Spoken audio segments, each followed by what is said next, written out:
अस्सलाम वालेकुम स्टूडेंट्स, मेरा नाम मोहम्मद नासिर है। माइक्रोसॉफ्ट एक्सेल की क्लास नंबर 20 में आपको वेलकम करता हूं।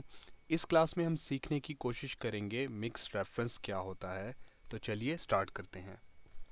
पिछली क्लासेस में यानी क्लास नंबर 18 और क्लास नंबर 19 में हमने डिस्कस किया था रिलेटिव रेफरेंस और एब्सोल्यूट रेफरेंस को, और मुझे उम्मीद है कि आपको अच्छे से क्लियर भी हो गया होगा, क्योंकि मिक्स्ड रेफरेंस को समझने के लिए पहले आपको रिलेटिव रेफरेंस और एब्सोल्यूट रेफरेंस को समझना ज़रूरी है। अगर आपको रिलेटिव रेफरेंस और एब्सोल्यूट रेफरेंस क्लियर नहीं हुआ तो इस वीडियो को भी यहाँ पर स्किप कर दें और पहले रिलेटिव रेफरेंस की क्लास नंबर 18 और एब्सोल्यूट रेफरेंस की क्लास नंबर 19 को आप देखें और फिर इस वीडियो को आपने वॉच करना है। तो मिक्स्ड रेफरेंस में क्या होता है कि हमारे पास जो सेल रेफरेंस होता है वो कुछ इस तरह से हम असाइन करते हैं, यानी कि सेल रेफरेंस में जो कॉलम है या तो उसको फ्रीज कर लिया जाता है, फिक्स कर लिया जाता है, या फिर रो को फिक्स कर लिया जाता है। ठीक है, अब इस बात को हम ज़रा प्रैक्टिकली समझते हैं। लेकिन उससे पहले मैं आपको एक चीज़ बता दूं कि ये जो रिलेटिव रेफरेंस है, एब्सोल्यूट रेफरेंस या मिक्स्ड रेफरेंस, इसको समझना क्यों ज़रूरी है। जब हम फार्मूलाज को ऑटो फिल करते हैं, यानी कॉपी कर लें या ऑटो फिल फंक्शन के ज़रिए ऑटोमेटिकली फिल करें, तो तब इनका इस्तेमाल होता है।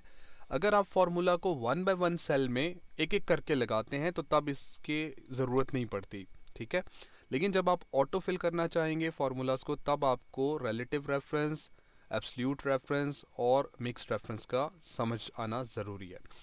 तो अब यहाँ पर इसको प्रैक्टिकली समझते हैं मिक्स्ड रेफरेंस को। तो हमारे पास कुछ डाटा गिवन है, डाटा 1, डाटा 2, डाटा 3, तीन कॉलम्स हैं। हमें क्या करना है कि इस कॉलम में डाटा 1 और डाटा 2 का डाटा प्लस करवाना है। मतलब कि इस सेल में अगर हम फार्मूला लगाएंगे तो ये वैल्यू और ये वैल्यू प्लस होके, सॉरी, ये वैल्यू और ये वैल्यू यहाँ पर शो होनी चाहिए, और अगले कॉलम में डाटा 1 और डाटा 3 की वैल्यूज़ को हमने प्लस करना है, यानी ये वैल्यू और ये वैल्यू यहाँ पर प्लस होनी चाहिए।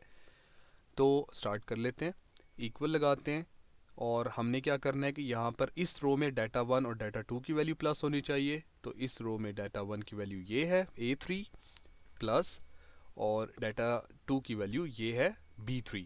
तो फार्मूला क्या बना, is equal to A3 plus B3। Enter press करते हैं तो आंसर हमारे पास आया 11। 10 प्लस 1 का आंसर 11 होता है, तो 11 आंसर हमारे पास आ चुका। तो अब क्या करना है, वन बाय वन तो हमने लगाना नहीं है, हम इसको ऑटो फिल करेंगे।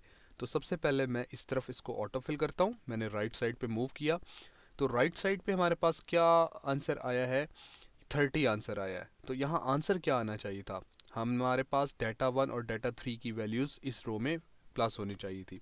तो डाटा 1 की वैल्यू क्या है, यहाँ पर 1 है, और डाटा 3 की वैल्यू क्या है, 20। तो 20 और 1 इज इक्वल टू 21 आंसर यहाँ पर आना चाहिए था, लेकिन आंसर क्या आ रहा है, 30 आ रहा है। अब ये आंसर 30 क्यों आ रहा है, यहाँ पर हम फॉर्मूला क्या होना चाहिए था हमारा, A3 प्लस C3, क्योंकि ये सेल A3 है और ये सेल C3 है। तो फॉर्मूला क्या आ रहा है, इधर देखते हैं। फॉर्मूला आ रहा है B3 प्लस C3। तो C3 तो ठीक से आ रहा है, लेकिन B3 जो है वो ठीक नहीं आ रहा। अब ये B3 यहाँ पर कैसे आया है, क्योंकि रिलेटिव रेफरेंस अगर आपको क्लियर होगा तो ये समझना आपके लिए आसान होगा कि हमने यहाँ फार्मूला लगाया था, और जब इस डायरेक्शन में राइट साइड पे हमने फार्मूला को फिल किया तो एक्सेल ने उसके रिलेटिव सेल्स पिक कर लिए और हमारे पास आंसर दिखा दिया। तो मिक्स रेफरेंस में हमें करना क्या है कि यहाँ तो हम फार्मूला लगाएंगे, हमारा ठीक है, लेकिन जब हम फार्मूला इस तरफ ऑटो फिल करें तो हमने एक्सेल को बताना है कि आपने यहाँ पर ये जो वैल्यू है, ये वाली वैल्यू, इसको आपने ना इसका कॉलम चेंज नहीं करना। तो हमने सिर्फ कॉलम को फिक्स करना है। तो कॉलम को फिक्स करने के लिए हम इसको सिलेक्ट करते हैं और उसके बाद F4 प्रेस करेंगे। एक दफ़ा मैंने प्रेस किया, ये एब्सोल्यूट हो गया। एक दफ़ा प्रेस किया, अब यहाँ पर रो फिक्स हो गई है, और फिर से प्रेस करेंगे तो यहाँ कॉलम फिक्स हो गया। एंटर प्रेस करते हैं, और उसके बाद अब इस फार्मूला को मैं इस तरफ ऑटो फिल करता हूँ, तो ये आंसर देखिए ठीक से आ रहा है। अब ये ठीक से कैसे आ रहा है कि उसने कॉलम चेंज नहीं किया, कॉलम वही रखा है, उसको बी नहीं किया। और रो हमने इसलिए फिक्स नहीं की क्योंकि हमने नीचे भी ऑटो फिल करना था। अगर हम रो को फिक्स कर लेते, यानी सेल को एब्सोल्यूट बनाते, तो फिर तमाम सेल्स में ये सिर्फ 1 की वैल्यू ऐड होती, ये 1, डाटा 1 में से ये 1 ऐड होता और सबका आंसर फिर उसके मुताबिक आता। लेकिन अब हमारे पास आंसर बिल्कुल ठीक से आ रहा है। 32 कैसे आ रहा है, 30 प्लस 2 इज इक्वल टू 32। इसी तरह ये 76 आ रहा है, 76 कैसे, 70 प्लस 6 76, और ये 66 है तो 60 प्लस 6 यानी डाटा 2 प्लस डाटा 1। तो मुझे उम्मीद है यहाँ पर आपको मिक्स रेफरेंस क्लियर हुआ होगा। अब एक और एग्जांपल हमारे पास मौजूद है जिसमें एक मार्कशीट बनी हुई है, स्टूडेंट्स के नेम लिखे हुए हैं, उनके सब्जेक्ट्स के नाम और उनके कुछ नंबर्स लिखे हुए हैं। यहाँ पर एक हेडिंग है ग्रेस मार्क्स। तो हमें करना ये है कि स्टूडेंट्स के जो इंग्लिश के ओल्ड मार्क्स हैं और मैथ्स के ओल्ड मार्क्स, इनमें ग्रेस मार्क्स प्लस करवाकर एक रिवाइज्ड मार्क्स हमें यहाँ पर शो करने हैं। तो सबसे पहले अली जो स्टूडेंट है, इसके इंग्लिश के मार्क्स, ओल्ड मार्क्स और ग्रेस मार्क्स को हमने सम करना है यहाँ पर। तो इक्वल लगाते हैं। फॉर्मूला क्या बनेगा, ये कौन सा सेल है, ये है C5। तो C5 और ये कौन सा सेल है, ये थर्ड रो में है तो ये C3। तो फार्मूला क्या बनेगा, C5 प्लस C3।